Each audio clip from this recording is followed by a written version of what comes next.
Paul, one of your greatest moments in a City shirt came in the San Siro. What do you recall about that goal? Talk us through it, because that must have been an amazing moment. Yeah, it was. The lead up to the game was that we were supposed to play on the Wednesday. We went out onto the pitch, and there was a fog.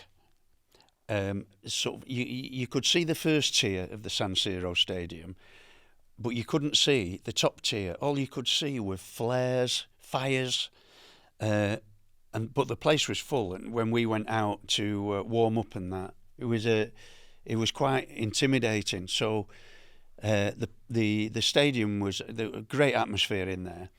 We went into the dressing room. Then this fog descended, so the referee came in and said, "We're going to have to call the game off. We're going to play it tomorrow afternoon at 2:00," which favoured us because I'm not sure it favoured our supporters who'd probably have to get back home. But a lot of the AC Milan supporters would have been at work the following day at 2:30 in the afternoon. So the atmosphere wasn't quite as intimidating the next day. What I remember of the goal was the ball came to me sort of on the right side of our box, 18-yard box. I just ran with it, and typical of Italian defenders, they all just retreated back to almost to their 18-yard box. And of course, I cut across him onto my left foot, and then I curled this ball in from the right side of the box and into the goal. The goalkeeper, I think, was a fella called Albertozzi.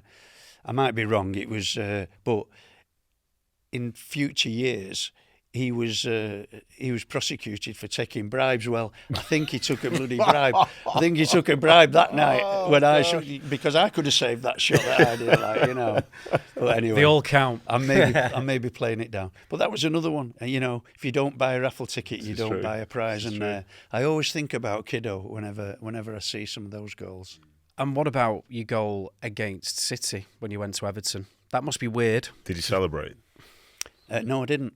And but I got a telling off by Howard Kendall at the end of the game. He said when you score for Everton, you celebrate. Even though I'd had a great season for him, he meant it, but because he was a big Evertonian, having played for them, managed them, and knowing what it meant to the supporters. But from my point of view, City was struggling that year against relegation. We were going for promotion. Obviously, I was delighted to score the goal because it won us 3 points and contributed towards us winning the league. And also, I had friends on the pitch that I'd played with the season before, Mick McCarthy and Neil McNabb, Kenny Clements, that I couldn't run around flailing my arms about. I'd have felt as if I was rubbing the noses in it, really. So I just sort of jogged back to the halfway line, and it was a good occasion for my teammates, but I didn't want to rub my old teamates' noses in it, really. So you managed to score a goal and get told off by your manager. Yeah. That's incredible. That could be a first. That was, yeah. I wanted to ask you as well about you mentioned it a little bit before, the Luton Town, the relegation situation. I've got a lot of my friends who are a little bit older than me who remember that, and they still hate Luton Town to this day. Was that the low point for your career? The player that I played against there became manager at Manchester City in later years. Brian Horton. Yeah, of course, yeah, you did. But yeah, it was. You see, you talk about the mental aspects of playing any game. Pressure is a fantastic additive to a performance, like whether the performance is good or not.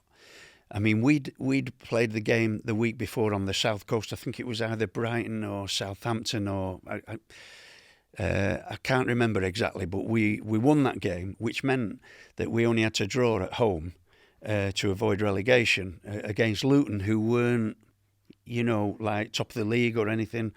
So we were sort of fancied a little bit, but the longer the game went on, it was 0-0, 0-0. The longer the game went on, there was always a pressure that something might happen, you know, and they get a corner or a penalty, or, you know, as long as it was 0-0, there was always a fear that. Plus, I might add, the Friday before that game on the Saturday, I got a phone call from Kevin Bond, and he said. And I won't mention the player because it's a bit unfair, and I'm not sure it's common knowledge. But one of our players, he said, "Did his wife stay at your house last night because his wife was friendly with mine?" And I said, "No, she wasn't here last night." Like, so he said, "Right, okay." And so this particular player, his wife was having an affair. He might as well not have been on the pitch against Luton that day, like, you know. So because his head was somewhere else. Yeah, absolutely. Yeah. And all those sort of issues, people don't see that. Yeah. You know, the ordinary supporter doesn't see that. But that affected our performance as a team. Without making excuses, you know, we got through to about the last 4 minutes. I think it was 4 or 5 minutes from the end when Luton scored. And it was a deflected goal, so, you know, everything went against us that day. You can feel the nervousness from the crowd. You know, it generates. About that. Oh, do I'm afraid. Yeah. Generates into the team. You feel it as a player, don't you? Oh, Yeah. you do. You've said You this. do. Yeah, but to put it into today, like the City fans will feel this in the last month of the season, even though the team's been magnificent to this point.